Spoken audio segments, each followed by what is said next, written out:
ఇలా హామీల గురించి ప్రశ్నిస్తే కూడా రేవంత్ రెడ్డి గారు మంత్రుల భాష పట్ల కూడా ప్రజలు తీవ్ర ఆగ్రహంగా ఉన్నారు. వాళ్ళు ఇలా రాక్షసంగా మాట్లాడుతున్నారు. రైతు బంధు రాలేదు అంటే ఏమంటున్నారు? చెప్పుతో కొట్టండి అని మంత్రులు మాట్లాడుతున్నారు. మరి నిన్న వ్యవసాయ శాఖ మంత్రి తుమ్మల నాగేశ్వరరావు గారే అన్నారు, నాకు రైతు బంధు రాలేదు అన్నాడు. మరి ఇప్పుడు ఎవరితో చెప్పుతో కొట్టాలి? ఒక మంత్రి ఏమో రైతు బంధు అడిగితే చెప్పుతో కొట్టాలన్నాడు. ఇంకొక మంత్రి గారేమో స్వయంగా రాష్ట్ర వ్యవసాయ శాఖ మంత్రి గారే నాకే రైతు బంధు రాలేదు అంటున్నాడు. కాంగ్రెస్ పార్టీ కార్యకర్తలే ఒక మంత్రిని పట్టుకొని రైతు బంధు పడలేదు అని నిలదీసినటువంటి పరిస్థితి. అమ్మా నువ్వేమో 5 ఎకరాల దాకా పడ్డాయన్నావు, నాకు 3 ఎకరాలే ఉంది, నాకు పడలేదు అని చెప్పి స్వయంగా సీతక్క గారిని వాళ్ళ కాంగ్రెస్ పార్టీ కార్యకర్తనే ఒక సభలో నిలదీసినటువంటి పరిస్థితి మనం చూస్తా ఉన్నాం. అంటే ఇవాళ ఈ ప్రభుత్వం ఢిల్లీకి మూటలు పంపడం మీద ఉన్న శ్రద్ధ 6 గ్యారంటీల అమలు విషయంలో లేకుండా పోయింది. ఇవాళ పార్లమెంట్ ఎన్నికల సందర్భంగా అన్పార్లమెంటరీ లాంగ్వేజ్ తో రేవంత్ రెడ్డి గారు రెచ్చిపోతా ఉన్నారు. దీన్ని ఇలా ప్రజలు నచ్చట్లేదు. ఇవాళ మీరు చూడండి, రేవంత్ రెడ్డి గారి భాష కానీ బాడీ లాంగ్వేజ్ కానీ ఇవాళ రాష్ట్రం యొక్క పరువు తీసే విధంగా, అరే తెలంగాణ రాష్ట్ర ముఖ్యమంత్రి ఇట్లా మాట్లాడతాడా, ఇదేం భాష అని ప్రజలు అసహ్యించుకుంటున్నారు. ఒక ముఖ్యమంత్రి గారు మాట్లాడే భాష వల్ల రాష్ట్రం యొక్క గౌరవం తగ్గే విధంగా ఇవాళ రేవంత్ రెడ్డి గారి వ్యవహార శైలి, ఆయన భాష ఉన్నది. ఆయన అంటారు, రాష్ట్రంలో తెలంగాణ సాధించిన కేసీఆర్ను 10 ఏళ్లు ముఖ్యమంత్రిగా పనిచేసిన కేసీఆర్ గారిని పట్టుకొని నీ పేగులు తీసి మెడలేసుకుంటాను ఒక ముఖ్యమంత్రి గారు మాట్లాడొచ్చునా? నీ కనుగుడ్లు తీసి గోటీలు ఆడతా అని చెప్పి ఇవాళ రేవంత్ రెడ్డి గారు ఆ భాష వాడడాన్ని ఇవాళ తెలంగాణ ప్రజలు అంగీకరించొద్దనుకుంటున్నారు. నువ్వు ఆయన బట్టలు ఉడబిక్తా డ్రాయర్ ఉడబిక్తా అని ఒక ముఖ్యమంత్రి తెలంగాణ సాధించిన అంత సీనియర్ నాయకుడు, ఆయన వయసును కూడా గౌరవించకుండా, ఆయన సీనియారిటీని గౌరవించకుండా నువ్వు మాట్లాడితే is it fair on your part? Is it the way you are ruling the state? అంటే ఇవాళ రాష్ట్రంలో యువతకు కానీ రేపటి తరం రాజకీయ నాయకులకు నువ్వు ఇచ్చే సందేశం ఏంది? ఇవాళ రాష్ట్ర ప్రజలు దాన్ని ఒప్పుకునే పరిస్థితులు లేరు.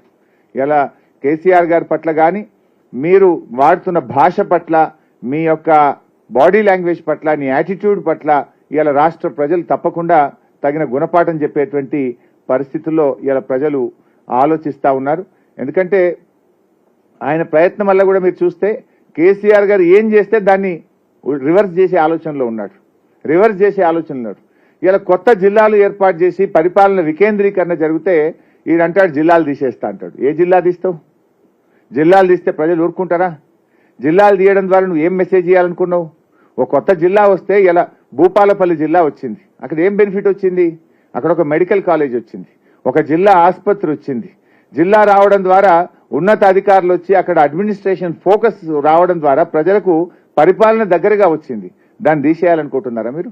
ఇలా ఒక నాగర్ కర్నూలు, ఒక భూపాలపల్లి, ఒక ములుగు జిల్లా, ఒక ట్రైబల్ డిస్ట్రిక్ట్స్, ఇలాంటి గద్వాల్ లాంటి ప్రాంతం, అక్కడ ఇలా పరిపాలన ప్రజలకు దగ్గరగా వచ్చి ప్రజలకు మేలు జరుగుతూ ఉంటే నేను జిల్లాలు తగ్గిస్తా, కమిషన్ వేస్తా అని రేవంత్ రెడ్డి గారు మాట్లాడడం అంటే ఇది ముందుకు పోవడం కాదు, వెనక్కి పోవడం.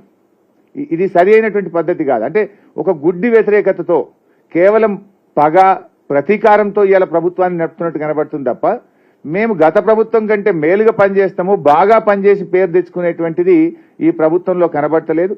ఎంతసేపు పగ ప్రతీకారం అనేటువంటిది మాత్రమే రేవంత్ రెడ్డి గారిలో ఈరోజు కనబడతా ఉంది. మీరేమన్నారు ఆ రోజు? మాటలు కోటలు దాటుతున్నాయి, చేతల్లో గడప దాటని పరిస్థితి రేవంత్ రెడ్డి ప్రభుత్వాన్ని. ఆ రోజు ఏమన్నా ప్రమాణ స్వీకారం చేసేటప్పుడు ప్రగతి భవన్ ముందు ఇనుప కంచెలు బద్దలు కొడుతున్నామో అన్నారు. అది పెట్టిందే కాంగ్రెస్ ప్రభుత్వం. మీ మేనిఫెస్టోలో ఏం చెప్పారు? ప్రతిరోజు ముఖ్యమంత్రి ప్రజల్ని గెలుస్తాడు, మాది ప్రజాపాలన అన్నారు. ఏం జరిగింది? మొదటి రోజే కలిసిండు రేవంత్ రెడ్డి. ఒక్కరోజు మొదటి రోజు మాత్రమే ప్రజల్ని కలిసిండు, మళ్ళా ప్రజల్ని కలిస్తే ఒట్టు.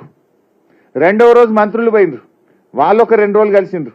ఇక 3వ రోజు తర్వాత అవుట్ సోర్సింగ్ ఉద్యోగులే మిగిలింది అక్కడ. మరి ఇదైనా ప్రజాపాలన? నువ్వు బద్దలు కొట్టి ఏం చేసినావు? ప్రజలకు దొరకకుండా అయినావు. నువ్వు ప్రజల్ని నువ్వు కలుస్తలేవు. ఈరోజు ఇలా 3,50,000 దరఖాస్తులు వచ్చినాయి ప్రజాపాలనలో. ఒక్క దరఖాస్తు అయినా పరిష్కారం అయిందా? ఆ కాయిదాలన్నీ ఎక్కడ పోయినాయి? ప్రజలు ఎంతో దూరంతో ఆశతో ముఖ్యమంత్రి కలుస్తాడని వస్తే నువ్వు కలవకపోతివి, నీ మంత్రులు కలవకపోయే. పెట్టిన దరఖాస్తులకు ఈ రోజు వరకు స్పందన లేదు, దాని యొక్క ఫలితం లేదు. 3,50,000 దరఖాస్తులు ఇప్పటి వరకు వచ్చినట్టు సమాచారం. దాని మీద వైట్ పేపర్ రిలీజ్ చేయండి. మీరు ఎంతమందికి మేలు చేసిండ్రు, ఆ 3,50,000 దరఖాస్తుల్లో ఎన్ని పరిష్కారమైనవో చెప్పగలుగుతారా? అంటే మీ ప్రజాపాలన అట్టర్ ఫ్లాప్. కేవలం ఎన్నికల ముందు మాటలకు పనికొచ్చింది తప్ప అధికారంలోకి వచ్చినాక ప్రజాపాలన అంతా ఒక ఫార్స్ గా మారిపోయింది. ప్రజల్ని కలవడం అనేటువంటిది లేదు అనేది ఇవాళ అర్థమైపోయింది. రేవంత్ రెడ్డి గారు ఎంతసేపు గతంలో ప్రతిపక్షంలో ఉన్నా ఇప్పుడు అధికారంలో ఉన్న సోషల్ మీడియాను దుర్వినియోగం చేసి ప్రతిపక్ష నాయకుల యొక్క క్యారెక్టర్ అసాసినేషన్ చేయడము, వాళ్ళ మీద బురద జల్లేటువంటి ప్రయత్నం చేయడము, ప్రజల్లో అనుమానాలు కలిగించేటువంటి ప్రయత్నంలోనే ఆయన ఎక్కువ చొరవ చూపుతున్నాడు. వాస్తవంగా డెలివరీ తక్కువైంది. ఎంతసేపు ప్రతిపక్షాల మీద ఇబ్బంది పెట్టేటువంటి విషయమే తప్ప ఇంకోటి ఏముంది? ఇవాళ మా సోషల్ మీడియా యాక్టివిస్ట్ అయినటువంటి సాల్వాజీ మాధవ్ మీద ఇవాళ అక్రమ కేసు పెట్టి ఆయన్ని జైల్లో పెట్టారు. ఇక బీఆర్ఎస్ కార్యకర్తలు ఎవరైనా సోషల్ మీడియాలో పోస్టులు పెడితే ఈయన పోలీసులు పిలిచి బెదిరిస్తున్నారు, డిలీట్ చేయమంటున్నారు, అక్రమ కేసులు పెడతా ఉన్నారు. ఇది ఆ ప్రజాపాలన? అంటే ప్రజలకు స్వేచ్ఛ లేకుండా చేసి ప్రతిపక్షాలను గొంతు నొక్కి ప్రతిపక్ష కార్యకర్తల మీద అక్రమ కేసులు పెట్టి భయభ్రాంతులకు గురి చేసి నువ్వు ప్రజాపాలన చేస్తున్నాని ఎవరి చెవుల్లో పువ్వులు పెడతా ఉన్నారు. ఇవన్నీ కూడా ఇవాళ ప్రజలు గమనిస్తా ఉన్నారు.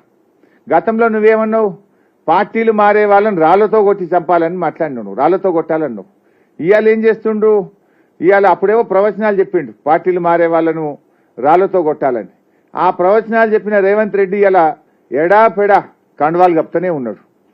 ఇంకా బాధ ఏంటంటే వాళ్ళ కాంగ్రెస్ పార్టీ జాతీయ మేనిఫెస్టో హైదరాబాద్ లో రిలీజ్ చేసిండ్రు. మేనిఫెస్టోలో ఏముందంటే ఎవరైనా పార్టీలు మారితే ఆన్ ద స్పాట్ వాళ్ళ సభ్యత్వం పోవాలని ఆ మేనిఫెస్టోలో ఉంది. అదే వేదిక మీద బీఆర్ఎస్ ఎమ్మెల్యేలను కూర్చోబెట్టిండ్రు. బీఆర్ఎస్ పార్టీ మీద గెలిచిన ఎమ్మెల్యేలను కూర్చోబెడితే నీ మేనిఫెస్టో ఫార్సా లేదా నువ్వు చెప్పే మాటలు తప్ప ఏది నమ్మాలి ప్రజల్ని? ఇప్పుడు ఇంకా జోక్ ఏంటంటే నువ్వు 100 రోజులు అమలు చేస్తున్నా అన్న నీ మేనిఫెస్టోనే అట్టర్ ఫ్లాప్ అయితే ఇప్పుడు మళ్ళీ కొత్త మేనిఫెస్టో రిలీజ్ చేసిండ్రు. ఎట్లా నమ్మాలి నీ మేనిఫెస్టోను? నువ్వు ఇచ్చిన మేనిఫెస్టోనే నువ్వు అమలు చేయడంలో దారుణంగా ఫెయిల్ అయిపోయి మళ్ళీ కొత్త మేనిఫెస్టో పెట్టడం అంటే ఇది ప్రజల్ని మోసపుచ్చడం. ప్రజలు తెలివైన వాళ్ళు.